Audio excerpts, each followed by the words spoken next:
እኛም ፈርተናል። የአዲሱ በሽታ የቫይረሱ አይነት ታውቋል። ማርበርግ ቫይረስ የሚባል ነው።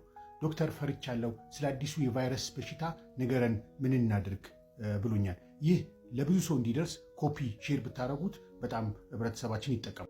ማርበርግ ቫይረስ፣ ይህ ቫይረስ ከተገኘ ከ50 ዓመት በላይ ቢሆንም ቫይረሱ የሚገድል ምን አይነት የሆነ ክትባት አልተሰራለትም። በአብዛኛው በሽታ የተገኘው በአፍሪካ ውስጥ በመሆኑ ሊሆን ይችላል። ይሄ ነው ቫይረስ ደም አስደሚ ቫይረስ አይነቶችን ከምንለው የቫይራል ሄሞራጂክ ፊቨር የምንለው ነው። የፍሉቪሪዴን ቤተሰብ ሲሆን ኢቦላና ማርቡርግ ቫይረስ አንድ ቤተሰብ ውስጥ ነው ያሉት።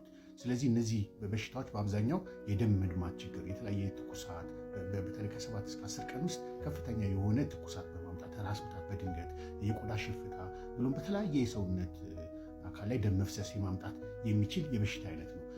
የውስጥ አካልንም ጉበትንም ኩላሊትንም ጣፊያንም በፍጥነት ጎርቶ እስከ ሞት ደረጃ ሊያደርስ የሚችል ነው።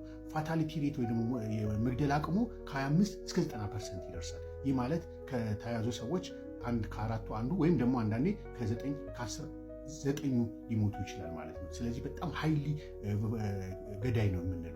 ግን ተላላፊነቱን ስንመለከት ደግሞ ብዙ ጊዜ ባህሉን ስናጠና በቀላሉ የሚጠፋ ያ ማለት በ60 ዲግሪ ሴንቲግሬድ ላይ ለ30 ደቂቃ ማሞቅ ከቻልን የሚገደል፣ በሊፒድ ሶሉሽን እንደ ሳኒታይዘር ባሉት ደግሞ በቀላሉ የሚሞት አሲዳማ ነገሮችን መቋቋም የማይችል በመሆኑ ይህ ድክመቱን ተጠቅመን መከላከል እንችላለን ማለት ነው። ምን ማድረግ እንችላለን? ይሄ እንደዚህ አይነት ምልክቶች ከመጡ ሕክምና ቦታ ላይ በፍጥነት መሄድ ያስፈልጋል።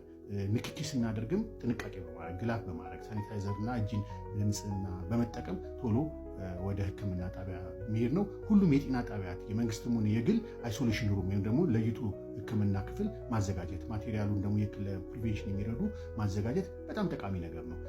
እንደዚህ አይነት አጠራጣሪ ነገር ካገኛችሁም ለጤና ጥበቃ ሚኒስቴር በ8335 እና በ952 ነፃ የስልክ መስመር ስላለ በዛ ደውሎ ቶሎ ሕክምናውን ማድረግ የምትችሉ መሆኑን ገልጽላችኋለሁ። እግዚአብሔር ከዚህ አይነት አደጋ ይጠብቀን። አመሰግናለሁ።